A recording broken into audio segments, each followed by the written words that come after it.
After Nintendo stopped making Metroid games, the gaming community's impatience boiled over in the best way possible and gave rise to an explosion of Metroidvania indie games.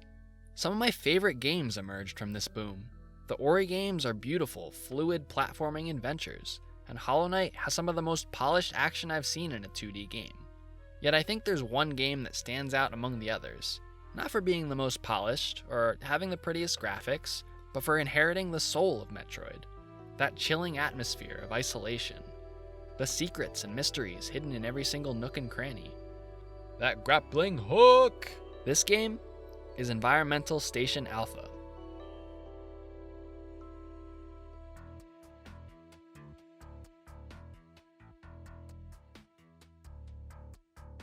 Now, don't let my praise fool you.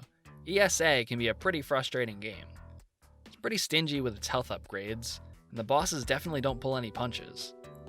And even with a Metroid Fusion style system of hinting where you need to go next, it's pretty easy to get lost, especially in the game's opening hours. One common spot people seem to get lost in comes up when you reach one of those hot areas where you need heat-resistant armor or you'll slowly take damage. But you're actually expected to run through the area in the early game, which goes against the standard convention of the genre. Usually when I see one of these, I turn right around. This is one of those games where I spent 70% of the time swearing to myself I would never play it again. And the other 30%, I was like, this game is genius. And what was I doing during that 30% of the game, you ask?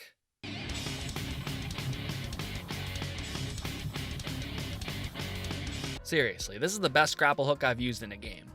One of the two main reasons I see people even talking about this game is for the grapple hook. I think there are two key components of what makes this game's grapple hook so special. Unlike many other games, you're given a ton of freedom in where you can use it. A lot of games limit your use of the grappling hook to specific spots or areas. The question here isn't what can I grapple onto, it's what can't I grapple onto. Basically just these pink electric blocks, that's it. Not only can you use it just about anywhere, but the amount of height and momentum you can get from the grapple hook is dependent on where and when you use it.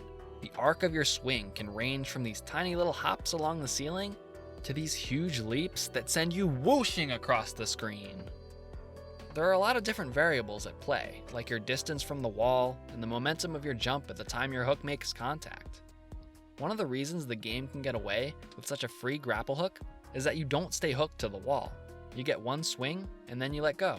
It can be tricky to master, but you only truly need to use the full extent of the grapple hook to complete the game's optional content. Now, I love Super Metroid and Axiom Verge, but try comparing this, or this, to this.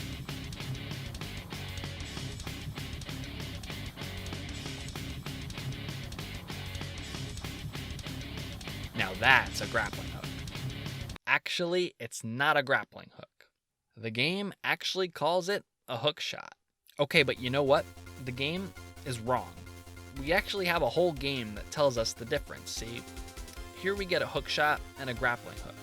Now, watch closely. Look at what they both do. Exhibit A, the grappling hook. Exhibit B, now this is the hook shot. Now, you tell me, is this more like this or like this? I rest my case. Case closed. ESA comes about as close as possible to being a Metroid game, while also maintaining a distinct identity. You control a robot that's been sent to an abandoned space station to figure out what happened to the people on board. You're playing as a recon robot that lacks any kind of fear or emotion, but you'd be hard-pressed to notice a difference between the robot and Samus in older Metroid games. Aside from maybe the bikini. There we go. The, titular space station, Environmental Station Alpha, is this giant dome that seems to exist in order to preserve all kinds of different life. It's divided up into different biomes, like a desert, a water area, a lava area, creepy dark old spider-filled temple area that was already there when we built the place, jungly area. The story progression feels pretty similar to the style of Metroid Prime, in which you learn more about the world and where to go by reading.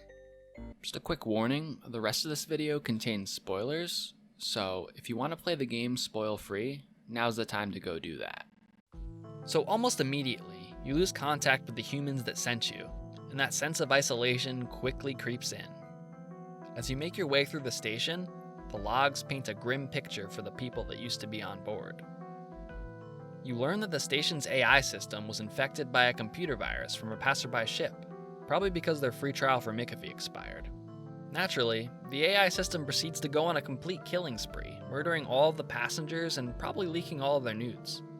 You wander about the station, gathering equipment and reactivating certain parts of the ship in an attempt to find your way to the control room. What really sells the atmosphere here is the soundtrack. Every track has this eerie undertone that makes you feel like you're being watched, or like there's more going on behind the scenes. My favorite track was Spinning Dandelion, which is a strange combination of soothing and unsettling.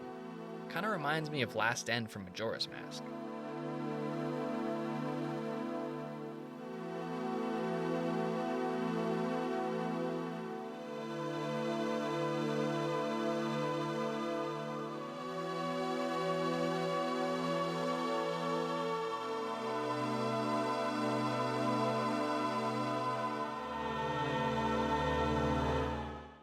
At some point during this process, you attract the attention of the virus, who begins to watch your every move as you progress through the ship. After beating him once, he backs off, saying you might be of use to him. At the time, it mostly just sounds like he's being a sore loser. But after your final encounter, you leave the ship and return to your home base to reveal the results of your recon mission.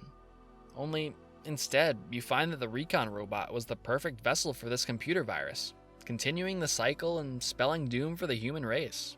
Good job, genius. On the bright side, the game has quite a few alternate endings. On the not so bright side, none of them are much happier.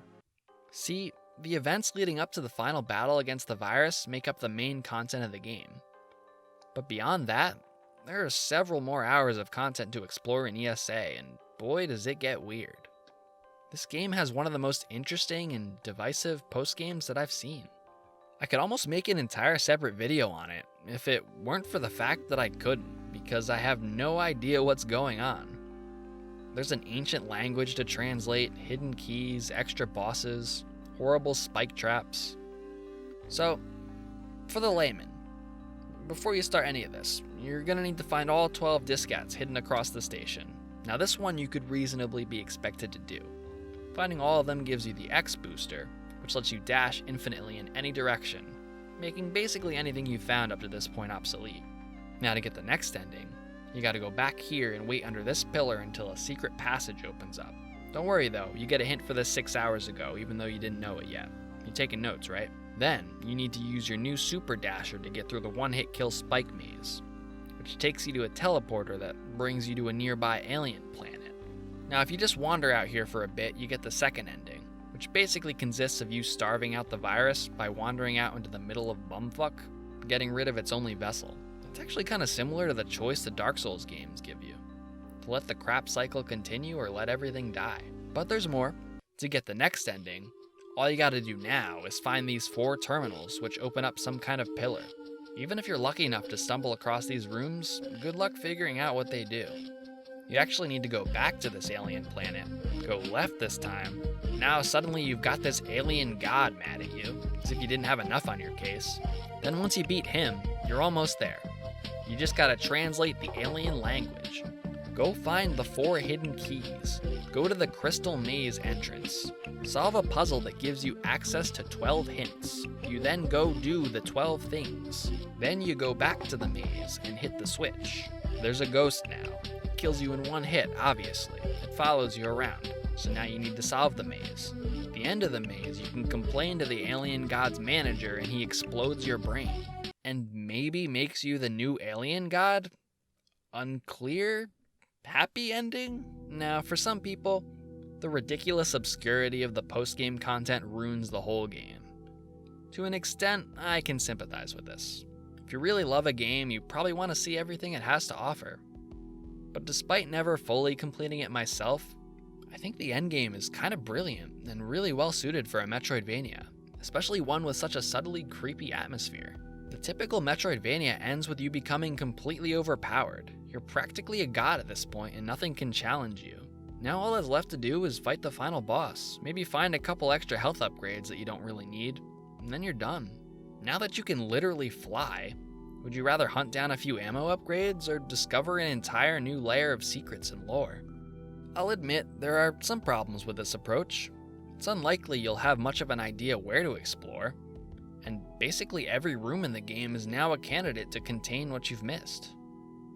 To some people, that's just busy work, and I get it. But if that's how you feel about it, you can just quit after the main game. On each replay of the game, I've said, okay, this is the time I'm going to figure out the post-game. And I'll get through a bit, find the X booster, comb the station for hidden rooms, hunt down keys, dash through the spike maze, deal with whatever the hell this thing is supposed to be. But I always end up giving up and moving on to another game on my backlog. Doesn't mean I think ESA is any worse for having this crazy post-game. I don't hate Mario Galaxy for making me replay the exact same game over again with slippery physics just for a bonus level that lasts 2 minutes. I just quit after I beat it with Mario. Sorry, Green Mario. Mysteries like this are great for building mystique and bringing the gaming community together in an attempt to solve them. I remember reading through Steam message boards in an attempt to find any hint on how to find that damned bicycle. Yeah, there's a bicycle. It's basically the last thing you get, too. You get a grappling hook, you get a super infinite booster, you get a bike. I think what also makes it okay is that the main plot of the game can be reasonably resolved with either of the first 2 endings. The first one's the ending to the main game, and the second one only requires you to find the diskettes in the spike maze.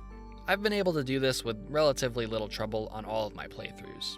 The rest of the endgame content raises all kinds of new and interesting questions, and seems to offer few answers to those questions. But it adds to the mystique of the game's world. Why are there other strange creatures on this ship? Where do they come from? Why do they make my brain explode? For those of you that need answers to these questions, or just want a happy ending, sadly, there's not much here for you. But for me, these endgame mysteries have only made the game's world that much more unforgettable. This eerie, almost Lovecraftian plot blends with the game's haunting soundtrack to create an atmosphere that rivals that of the classic Metroid games. This game is not an Ori of the Blind Forest or a Hollow Knight, and it doesn't need to be. There are bits and pieces of level design that are frustrating and could use some polish, sure. But in terms of creating a lonely, memorable, and downright haunting world to explore, you'd be hard-pressed to find a Vania that does it better than ESA. And for that reason, ESA has earned its spot among some of my favorite Metroidvanias. Perhaps even more so than Axiom Verge, ESA truly shines as one of the best spiritual successors to Super Metroid that I've ever played.